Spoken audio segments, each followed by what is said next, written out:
The first step in solving the problem number 3 is use a tree diagram depiction of the probabilities Kf of receiving false positive and false negative to access and identify the given problem for the sample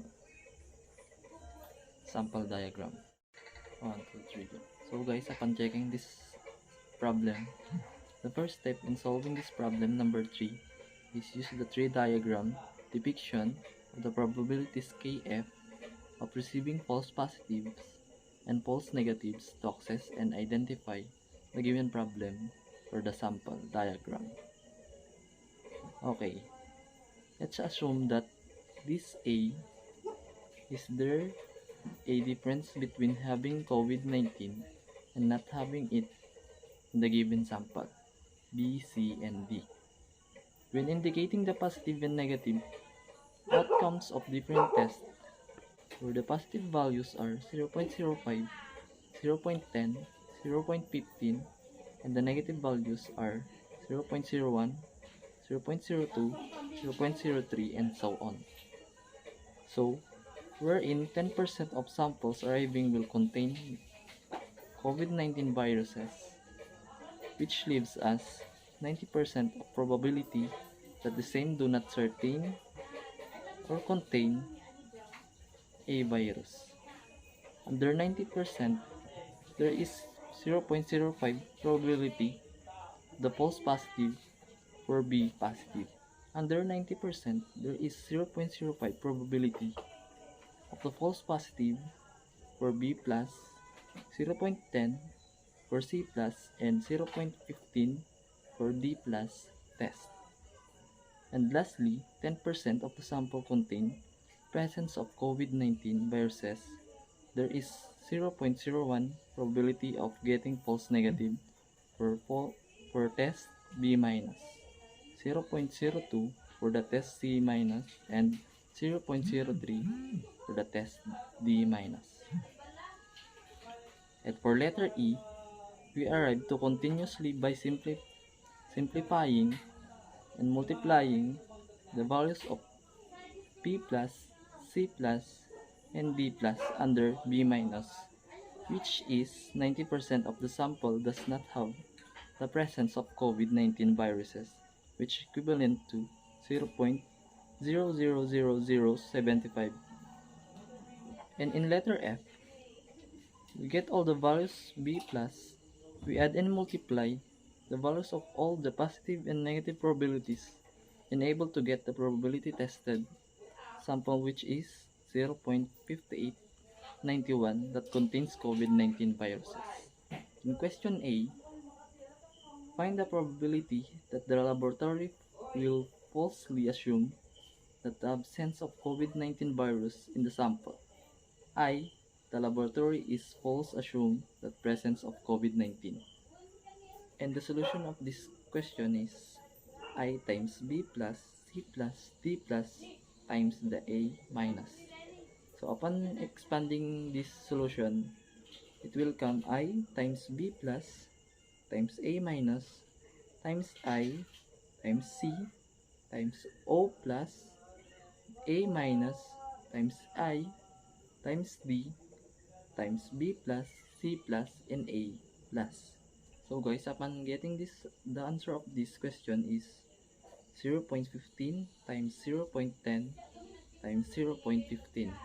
So the final answer of this question is 0.000075.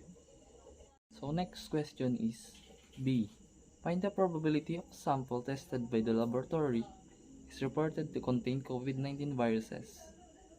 I, the laboratory will falsely assume that the absence of COVID-19. So the solution in this problem is I times the B minus times A plus I times B plus C minus times A plus I times B plus C plus D minus times A plus. Upon expanding this solution, it will come I times B minus times A plus I times B plus times A plus times I times C minus times B minus B positive plus I B positive times A positive I times C plus times B plus A plus times I times D minus times E plus F plus G positive. Upon solving this problem, it will come in situation of 0.1 times 0.99 times 0.02 plus 0.99 times 0.98 times 0.8, and the final answer is 0.5891. So next is letter C. What percent of the samples tested by the laboratory are reported to contain no trace of COVID-19 viruses? And again, I is the laboratory will falsely reported by presence of COVID-19 in a sample. Solution in this problem is I times B positive, C positive, D positive. So upon expanding this, it will come by B positive, C positive, D positive times A positive times I times A positive plus I times B plus C positive D positive times I D plus B plus C plus and A negative. I times the D positive, B positive, C positive times A positive plus I times A negative times I times E positive times A positive times I times C positive times B positive times A negative times I times D positive times B positive, C positive, and A negative. Upon substituting 0.10 times 0.9910.98 times 0.97 plus 0.90 times 0.5 times 0.10 times 0.15. Upon getting the final answer of what percent of the sample tested by the laboratory are reported to contain trace of COVID-19 virus, we'll multiply it by 100%. So the outcome and the final answer is 9.5%. So lastly, D. What percent of the samples tested by the laboratory will report the absence of COVID-19 virus is unsampled? Again, I is the laboratory will falsely reported the absence of COVID-19 in sample.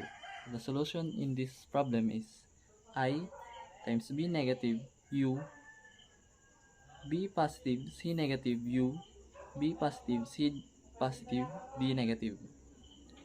So upon expanding it again, we will come in I times A positive times I times B negative U E positive F negative U B positive C positive D negative times A positive plus I A negative B minus or negative U B positive C positive D negative times A negative. So substitution 0.10 times 0.01 plus 0.99 times 0.2 plus 0.99 times 98 divided by 0.03 plus 0.90 times 0.95 plus 0.05 0.90 plus 0.05 times 0.10 times 0.85. So again, in getting the percent of samples tested by the laboratory, you will multiply it by 100%. So the final answer is 90.5%.